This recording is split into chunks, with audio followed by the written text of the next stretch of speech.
എല്ലാവർക്കും നമസ്കാരം. LGS പരീക്ഷയുടെ മുൻകാല വർഷ ചോദ്യങ്ങളിൽ ഏറ്റവും കൂടുതൽ ആവർത്തിച്ച് ചോദിച്ചിട്ടുള്ള ചോദ്യങ്ങളെ പറ്റിയിട്ടുള്ള ക്ലാസ്സുകളാണ് നമ്മൾ നൽകുന്നത്. ആ ഒരു ടോപ്പിക്കിനെ പറ്റി, പ്രധാനപ്പെട്ട ഒരു ടോപ്പിക്കിനെ പറ്റിയിട്ടുള്ള ക്ലാസ്സാണ് നിങ്ങൾക്ക് ഈ ഒരു ചാനലിലൂടെ നൽകുന്നത്. ഇപ്പോൾ തന്നെ 3-4 ക്ലാസ്സുകൾ ഇട്ടിട്ടുണ്ട്. നിങ്ങൾക്ക് താല്പര്യമുണ്ടെങ്കിൽ കയറി കാണാം. നിങ്ങൾ കണ്ടാൽ നിങ്ങൾക്ക് എന്തായാലും അത് ഉപകാരപ്രദമാവുമെന്ന് ഞങ്ങൾക്ക് ഉറപ്പുണ്ട്. അതുകൊണ്ട് തന്നെ ഇനിയിപ്പോൾ നിങ്ങൾ കണ്ടില്ലെങ്കിൽ പോലും ദിവസവും ഞങ്ങൾ വീഡിയോ ചെയ്യുന്നതായിരിക്കും. അപ്പോൾ ഇന്നത്തെ ഒരു ടോപ്പിക്കാണ് വേമ്പനാട്ട് കായൽ. കേരളത്തിൻ്റെ കായലുകൾ എടുക്കുകയാണെങ്കിൽ ഏറ്റവും കൂടുതൽ ചോദ്യം വന്നിട്ടുള്ളത് വേമ്പനാട്ട് കായലിനെ പറ്റിയിട്ടാണ്.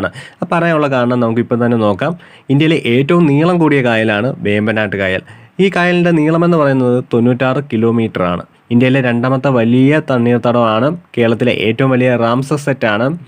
കേരളത്തിലെ ഏറ്റവും വലുതും ഏറ്റവും നീളമേറിയതുമായ കായലാണ് വേമ്പനാട്ട് കായൽ. വ്യാപിച്ചു കിടക്കുന്ന ജില്ലകൾ എറണാകുളം, കോട്ടയം, ആലപ്പുഴ എന്നീ ജില്ലകളിലാണ്. കുട്ടനാട്ടിൽ വേമ്പനാട്ട് കായൽ അറിയപ്പെടുന്ന പേര് പുന്നമട കായൽ എന്നാണ്.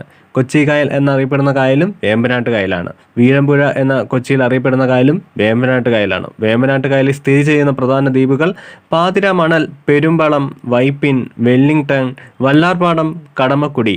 വേമ്പനാട്ട് കായലിനെ റംസാർ പട്ടികയിൽ ഉൾപ്പെടുത്തിയ വർഷം 2002 ആണ്. വേമ്പനാട്ട് കായലിന് കുറുകെ നിർമ്മിച്ചിരിക്കുന്ന ബണ്ട് തണ്ണീർമുക്കം ബണ്ടാണ്. നെഹ്റു ട്രോഫി വള്ളംകളി നടക്കുന്ന കായലും പുന്നമട കായലാണ്. അത് നമ്മുടെ വേമ്പനാട്ട് കായലാണ്. വേമ്പനാട്ട് കായലിൻ്റെ ഭാഗമായ ആലപ്പുഴ ജില്ലയിലെ കായൽ കൈതപ്പുഴ കായൽ.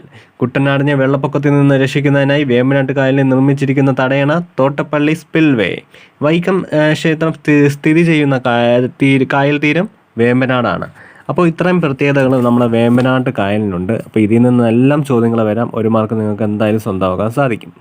ഓക്കെ, അപ്പോൾ സപ്പോർട്ട് ചെയ്യുക മുമ്പോട്ടുള്ള വീഡിയോകൾക്ക് വേണ്ടി.